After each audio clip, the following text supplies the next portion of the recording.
జీవన విద్యా వికాస కేంద్రం. ఈ స్కూల్ గురించి ఖచ్చితంగా ఇప్పుడు పేరెంట్స్ ఆ స్కూల్ గురించి తెలియాల్సిందే. ఆ స్కూల్ ఇంపార్టెన్స్ ఏంటనేది వాళ్ళకి తెలియాల్సిందే. సో, నేనెందుకు ఇంతలా చెప్తున్నానంటే, ఒక్కసారి ఆ స్కూల్ గురించి తెలిస్తే మీకు కూడా ఇదే అనిపిస్తది. జీవన విద్యా వికాస కేంద్రం. ఇది కృష్ణా జిల్లాలోని అడవినెక్కలలో ఉంది ఈ స్కూల్. సో, ఇది నార్మల్ కార్పొరేట్ స్కూల్‌లా కాదనమాట. సో, ఇక్కడేంటంటే అక్కడ చదివే ప్రతి స్టూడెంట్ నేచర్‌కి చాలా దగ్గరలో ఉంటారు. సో, జనరల్‌గా మనం కార్పొరేట్ స్కూల్‌లలో చూస్తే ఏమవుతుందంటే ఈ స్ట్రెస్‌ఫుల్ ఎడ్యుకేషన్, కంపారిజన్ ఇలాంటియన్నీ విపరీతంగా ఉంటాయి. సెల్ఫ్ పిటీనెస్ అంటే వాళ్ళలో వాళ్ళకి కాన్ఫిడెన్స్ తగ్గిపోయి నేను అందరికన్నా తక్కువ అనుకోవడం అనేది ఈ కార్పొరేట్ స్కూల్‌లలో ఎక్కువగా కనిపించేది.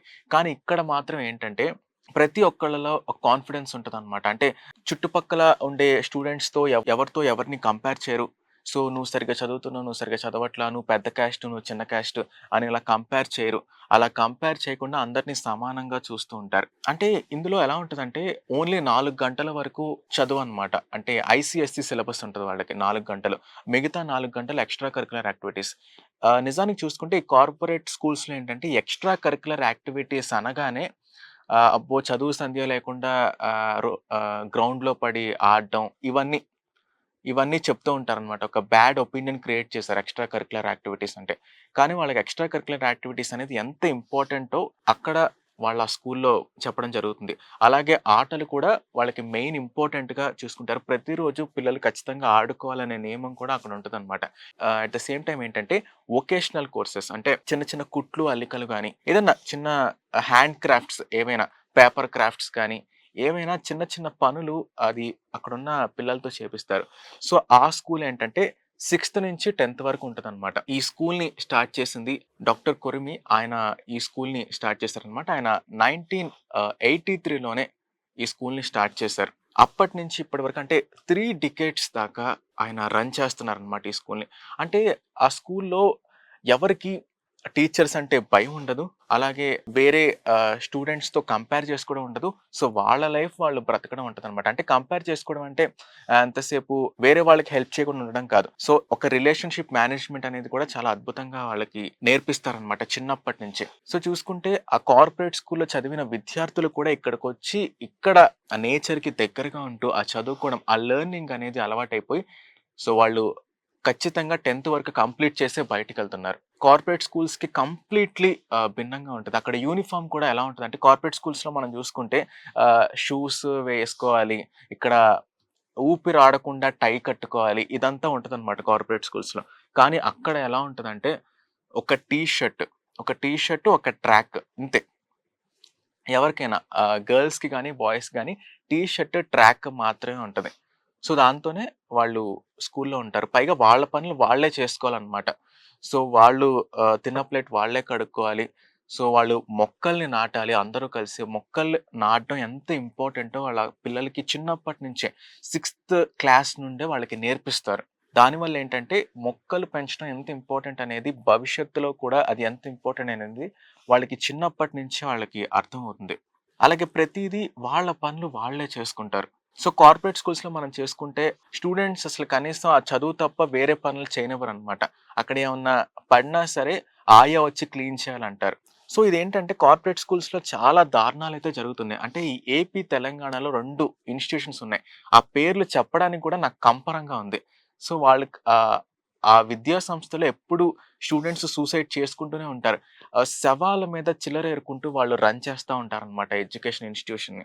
చాలా నెగటివిటీ ఉంది. కాకపోతే పేరెంట్స్ ఎందుకో ఆ ఇన్‌స్టిట్యూషన్స్‌కి పంపించటానికే ఇంట్రెస్ట్ చూపిస్తారు. వాళ్ళ పిల్లల్ని ఎందుకు వాళ్ళ పిల్లల్లో ఉన్న ఈ హ్యాపీనెస్ గాని, ఈ మనశ్శాంతిని దూరం చేయాలనో ఎందుకో నాకర్థం కాదు గానీ, ఆ ఇన్‌స్టిట్యూషన్స్‌కి పంపిస్తారు.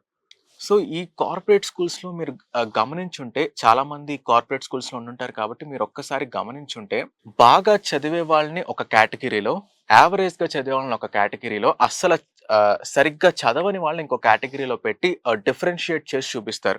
దానివల్ల ఏమవుతుందంటే వాళ్ళు పెరిగి పెద్దయ్యేసరికి ఇదే క్యాస్ట్ ఫీలింగ్‌గా మారుతుంది. ఇదే రిలీజియన్ ఫీలింగ్‌గా మారుతుంది. ఇదే డబ్బున్నోడు, లేనోడు అనే ఫీలింగ్ ఇదే తీసుకొస్తుంది. అంటే వాళ్ళు స్కూల్ నుంచి ఏం జేస్తారంటే, వాడు బాగా చదివేవాడు, వాడేం జేసినా కరెక్టే. వాడు స్కూల్‌కి బాంబు పెట్టేసినా సరే, వాడు జేసింది కరెక్టే. ఎందుకంటే ఆడు బాగా చదువుతాడు. సరిగ్గా చదవని వాడు ఒక బెగ్గర్‌కి ఒక రూపాయేసినా తప్పే. ఎందుకంటే వాడు సరిగ్గా చదవని వాడు కాబట్టి. ఇలా డిఫరెన్షియేట్ చేసి చూపిస్తారనమాట ఈ కార్పొరేట్ స్కూల్స్‌లో.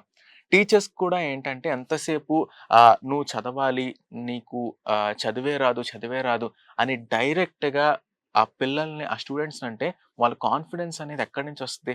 ఎక్స్‌ట్రా కరిక్యులర్ యాక్టివిటీస్‌లో ఎంకరేజ్ చేయరు సరిగ్గా. ఓన్లీ చదువు, ఓన్లీ చదువు. పైగా దీనివల్ల ఏమవుతుందంటే వీళ్ళు ఓన్లీ చదువు చదవడం వల్ల ఎప్పుడు క్లాస్‌లో కూర్చోవడం వల్ల ఏమవుతుందంటే వాళ్ళు ఒబెసిటీ ఎక్కువగా వచ్చేస్తుంది. వాళ్ళసలు కదలలేకపోతున్నారు. యాక్టివ్‌గా ఉండలేకపోతున్నారు. గేమ్స్ పీరియడ్ అని ఒకటి పెడతారు. ఆ పీరియడ్‌లో కూడా ఏదో సైన్స్ టీచర్ గాని, మ్యాథ్స్ టీచర్ గాని వచ్చేసి దాన్ని రీప్లేస్ చేసేస్తారు ఆ గేమ్స్ పీరియడ్‌ని. అంటే ఈళ్ళేదో పెద్ద రాకెట్ సైన్స్ చెప్తున్నప్పుడు ఏదో, ఏదో పెద్ద రాకెట్ సైన్స్ చెప్తున్నట్టు ఆ ఫీలింగ్‌లో ఉంటారనమాట ఆళ్ళిద్దరు. మ్యాథ్స్ టీచర్, ఇంకా సైన్స్ టీచర్. సో, ఇంకా వాళ్ళ సిలబస్ అవ్వలేదు, సిలబస్ అవ్వలేదు అని చెప్పి ఆ గేమ్స్ పీరియడ్‌ని కూడా రీప్లేస్ చేస్తారు. ఇంకెక్కడ మరి ఫిజికల్ యాక్టివిటీస్ ఎక్కడుంటాయి? వొకేషనల్ కోర్సెస్ ఎక్కడుంటాయి? ఇంకా పర్సనాలిటీ డెవలప్‌మెంట్ విషయానికొస్తే ఇంక అది వేస్ట్. పర్సనాలిటీ డెవలప్‌మెంట్ అదొక క్లాసా అంటారు. అంటే ఒక పిల్లవాడికి సొసైటీలో ఇలా ఉండాలి. ఒక పిల్లవాడికి గాని, పిల్లకి గాని ఎవరైనా ఒక స్టూడెంట్‌కి సొసైటీలో ఇలా ఉండాలి. ఇలా బిహేవ్ చేయాలి. ఒక కైండ్‌నెస్ చూపించాలి. అనేది పర్సనాలిటీ డెవలప్‌మెంట్ ద్వారానే తెలుస్తది. కానీ అదే లేకుండా చేస్తే ఇంకెందుకు? పైగా నేను చెప్పిన ఈ 2 ఇన్‌స్టిట్యూషన్స్‌లో ఏంటంటే, వాళ్ళు లాంగ్వేజెస్‌కి అసలు ఇంపార్టెన్స్ ఇవ్వరు. తెలుగు, హిందీ, ఇంగ్లీష్‌కి అసలు ఇంపార్టెన్స్ ఇవ్వరు. ఓన్లీ సిక్స్త్ క్లాస్ పిల్లవాడికి ఐఐటీ అంట. అంటే ఆ సిక్స్త్ క్లాస్ పిల్లవాడికి ఐఐటీ కోచింగ్ ఇచ్చి మీరేం గొప్పగా ఏం సాధించగలరు? ఏదో అలా పేర్లు పెట్టేసి ఓ 40,000 ఓ 10,000 అలా పేరెంట్స్ దగ్గర నుంచి గుంజడానికి ఈ ప్లానింగ్ అంతా అన్నమాట వాళ్ళు. అందుకే అసలు వాళ్ళ పేర్లు, ఆ ఇన్‌స్టిట్యూషన్ పేర్లు చెప్పడానికి కూడా నాకు చాలా కంపరంగా ఉంది. సో, ఇలా జరుగుతుంటదనమాట. కానీ దీనికి కంప్లీట్‌లీ ఆపోజిట్ ఈ వికాస విద్యావనం. సో, ఇక్కడేంటంటే స్టూడెంట్స్ ఖచ్చితంగా వాళ్ళు బయటికెళ్ళేసరికి వాళ్ళు ఫ్యూచర్‌లో ఏం చేయాలనుకుంటున్నారు? సో, సొసైటీ మీద వాళ్ళకున్న అంటే సొసైటీ మీద వాళ్ళ ఒపీనియన్ ఏంటి? అనేది వాళ్ళు ఖచ్చితంగా తెలుసుకునే బయటకొస్తారు. సొసైటీ ఎలా ఉండాలి అని వాళ్ళు కోరుకుంటున్నారో కూడా ఖచ్చితంగా ఆ ఎజెండాతోనే వాళ్ళు బయటకొస్తారు.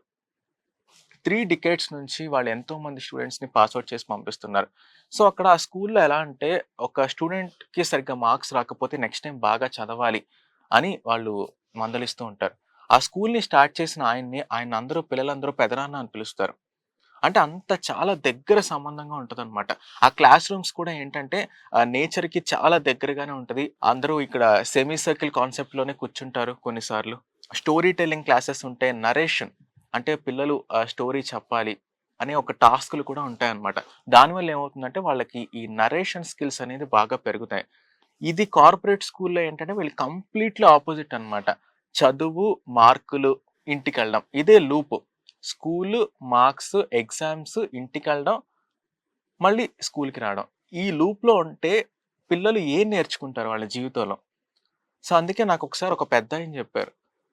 సో, ఏ పిల్లవాడైనా స్కూల్ తర్వాత గాని, కాలేజ్ తర్వాత గాని, జీవితంలో ఏం చేయాలో ఒక ఐడియాతో బయటకొచ్చాడంటే, అతను వెనక్కి తిరిగి చూసుకోవసరం లేదు. అతని జీవితమే అతను మార్చుకోగలడు. ఇది నాకొకసారి ఒక పెద్దాయన జెప్పారు. నాకప్పుడు చెప్పినప్పుడు అర్థం కాలా. కానీ ఇప్పుడున్న సిట్యుయేషన్స్ చూస్తుంటే నాకర్థమవుతుంది. అంటే చాలామంది యంగ్‌స్టర్స్ స్కూల్ దాటొస్తున్నారు. స్కూల్ దాటిన తర్వాత అంత నాలెడ్జ్ ఉండకపోవచ్చు. కాలేజ్ అయిపోయినా సరే జీవితంలో ఏం చేయాలో చాలా మందికి ఐడియా ఉండట్ల. ఎవరో ఎవరో ఒక ఫ్రెండ్ చదివారని, ఎవరో ఒక పక్కింటోడు చదివి అమెరికా ఎళ్ళాడని, ఏదో వాళ్ళెళ్తున్నారు కానీ జీవితంలో వాళ్ళకేం చేయాలో ఐడియానే ఉండట్ల. కానీ ఈ వికాస విద్యావనంలో స్టూడెంట్స్ ఎవరైతే ఉంటారో వాళ్ళకి ఒక ఐడియా ఉంటది. నేను జీవితంలో ఏం చేయాలనుకుంటున్నానో ఒక్కొక్కళ్ళకి ఒక్కొక్క గోల్ ఉంటది. ఒక ఐడియా ఉంటది. దానివల్ల వాళ్ళు బయటికి వెళ్ళిన వెంటనే వాళ్ళ ఆచరణలో పెట్టుకుంటారు. సో, కార్పొరేట్ స్కూల్స్ వాళ్ళు నిజంగా ఏం చేస్తున్నారో అర్థం కావట్లేదు. కొంతమంది స్టూడెంట్స్ ఏంటంటే ఆ ప్రెషర్ తట్టుకోలేక సూసైడ్ చేసుకుంటున్నారు. పేరెంట్స్ కూడా దౌర్భాగ్యమైన సిట్యుయేషన్ ఏంటంటే పేరెంట్స్ కూడా దాన్ని ఎంకరేజ్ చేస్తున్నారు. ఆ ఇన్‌స్టిట్యూషన్సే కావాలి. ఏదో ఈళ్ళకి ఏదో పరువు అనే పేరు పెట్టేసుకొని వాళ్ళ పిల్లల మనశ్శాంతిని అలా దూరం చేస్తున్నారు. సో, పేరెంట్స్ ఖచ్చితంగా కొంచెం ఆలోచించి అంటే సడెన్‌గా మీరు కార్పొరేట్ స్కూల్ నుంచి బయటకొచ్చేయాలంటే పరువు అనే కాన్సెప్ట్ పెట్టుకొని మీరు ఎలాగో బయటికి రాలేరు. బట్ కాకపోతే ఏంటంటే కొంచెం మెల్లిగా నిజంగా ఒక మీ పిల్లలు జీవితంలో ఎదగడానికి ఏం కావాలి? జీవితంలో ఎదగాలంటే ఒక్క మార్కులొస్తే సరిపోదు. జీవితంలో ఇంకా చాలా విషయాలు తెలియాలి. పర్సనాలిటీ డెవలప్‌మెంట్ అనేది చాలా important. Soft skills important. So, అవేమీ లేకుండా 100కి 90 వచ్చాయంటే ఇప్పుడు మనం చూస్తుంటే ప్లేస్‌మెంట్ డ్రైవ్స్ అని చాలా జరుగుతున్నాయి. యూనివర్సిటీస్‌లో గాని, జాబ్ మేళా అని చాలా జరుగుతున్నాయి. అక్కడ చాలామంది 100కి 90 వచ్చినోళ్ళు చాలామందున్నారు. కానీ వాళ్ళందరికీ జాబ్స్ రావు. కానీ ఎవరికైతే తెలివితేటలు, సాఫ్ట్ స్కిల్స్ ఎవరికైతే మంచి మంచి స్కిల్స్ ఉంటాయో వాళ్ళకి మాత్రమే ఉద్యోగాలొస్తాయి. ఇప్పటికైనా పేరెంట్స్ అవన్నీ అర్థం జేసుకోవాలి. సో, డిగ్రీ కూడా ఏంటంటే, డిగ్రీలో మనం ఎంతసేపు మన స్కిల్స్ మీద ఎంతవరకు కాన్సంట్రేట్ చేస్తామో అదే మనల్ని తర్వాత నడిపిస్తుంది. చాలామంది డిగ్రీలో కాలేజ్ లైఫ్ ఎంజాయ్ చేయాలి అది ఇది అంటారు. సో, దాని తర్వాత వాళ్ళు జాబ్ కోసం కష్టపడుతూనే ఉంటారు. ఒక 3, 4 సంవత్సరాల వరకు. సో, ఇలా జరుగుతూ ఉంటదనమాట. సో, కాబట్టి ఇలాంటి స్కూల్స్‌ని ఎంకరేజ్ చేయాలి. సో, ఇలాంటివి స్కూల్స్ ఉన్నాయి. ఇండియాలో కొన్ని స్కూల్స్ ఉన్నాయి. బట్ కాకపోతే ఈ స్కూల్ గురించే ఎందుకు చెప్పానంటే, అది కృష్ణా జిల్లాలో ఆంధ్రప్రదేశ్‌లోని కృష్ణా జిల్లాలో ఉంది. సో, ఇలాంటి స్కూల్ ఉండడం అనేది ఒక రాష్ట్రానికే అదృష్టం అని ఈ సందర్భంగా చెప్పడం జరుగుతుంది. సో, ఈ స్కూల్ మీద మీ ఒపీనియన్ ఏంటో కింద కామెంట్స్‌లో షేర్ చేసుకోండి. అలాగే కార్పొరేట్ స్కూల్స్‌లో చేస్తున్న ఈ దారుణాలు ఆ 2 ఇన్‌స్టిట్యూషన్స్‌లో జరుగుతున్న దారుణాలు ఏంటి? అనేది మీరు ఒకవేళ ఫేస్ చేసుంటే అది కూడా కింద కామెంట్స్‌లో షేర్ చేసుకోండి. అలాగే ఈ వీడియోని లైక్ చేయండి, షేర్ చేయండి.